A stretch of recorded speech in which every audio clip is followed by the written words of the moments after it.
Hi everyone, so this is going to be the sketches and discussion for the online unit on glaciers.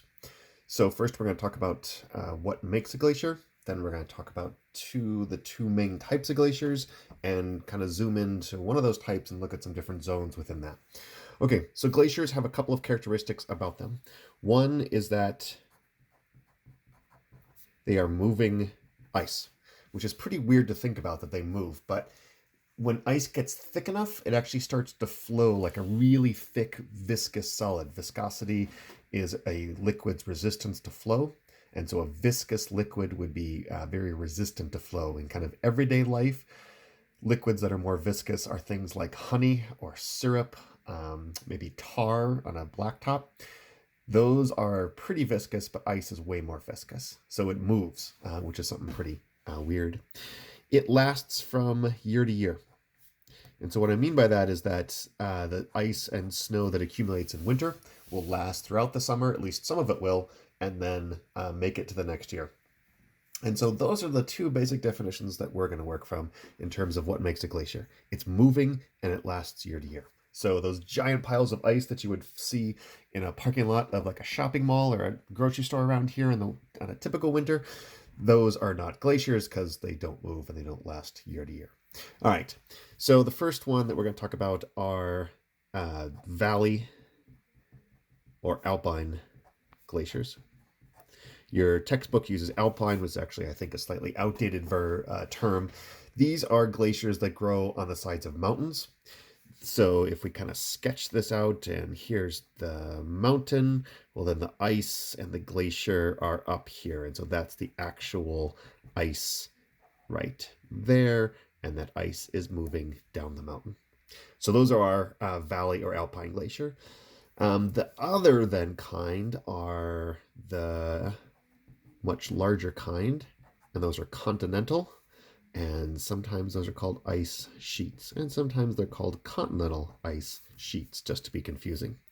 And so those cover an entire continent. And so less on the side of a mountain, they can go really broad. And so maybe this is 1,000 or so, thousands of kilometers wide. So it's really big, like the scale of a continent.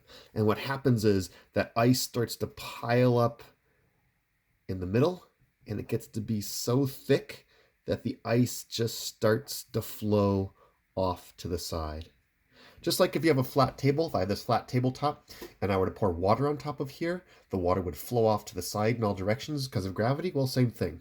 On our valley glaciers, we have the ice that flows down because of gravity. And in continental glaciers, it flows down also, but it's because it gets piled up so thick. And in continental glaciers, this can be upwards of about 2 miles or so thick. So it can be really thick in terms of how thick that glacier is. There's a couple more in between the valley glacier and the continental glacier.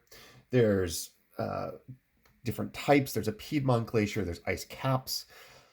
The kind of analogy is that, you can classify people into adults and kids, and you could break down that even further if you want into like young adults, like college students and teenagers and I don't know, toddlers and all those other things. But we're just going to keep it simple, and we're going to keep the ones that are in the mountains as our valley or alpine glaciers, and the ones that are really big on top of a continent, the continental glaciers.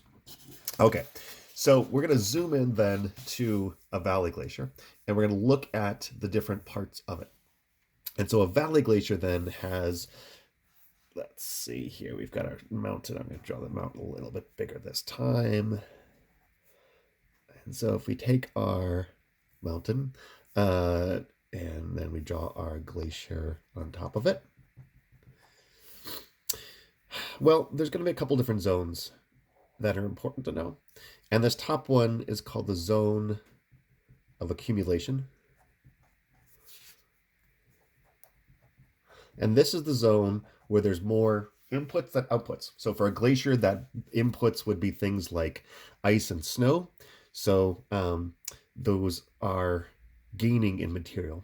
At the bottom, at the toe of the glacier, is the zone of ablation. And the zone of ablation then is going to have more loss. So the zone of accumulation has more gain, And the zone of ablation is more material that's lost. Ablation is a fancy word. Obviously, ice can melt.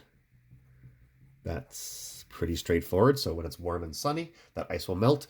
But it also has to do with the term that goes from a solid ice to water vapor. So it skips the liquid phase, and that's ablation. Sorry, that's sublimation.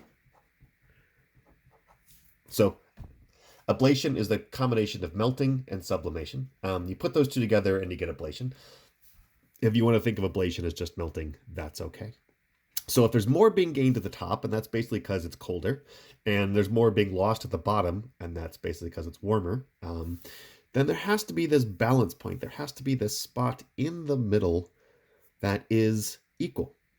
And so this spot gets the special term of the equilibrium line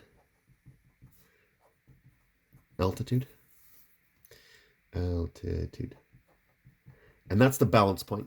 So the equilibrium line altitude, and no one likes to say equilibrium line altitude very much, so they abbreviate that as ELA. The ELA is special because the ELA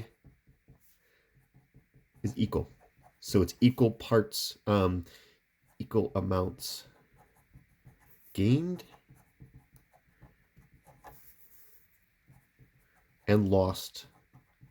And that's basically over, say, a year or many years. And so that's the balance point, is this ELA, this equilibrium line altitude. So you gain more at the top of a glacier and you lose more at the bottom of a glacier.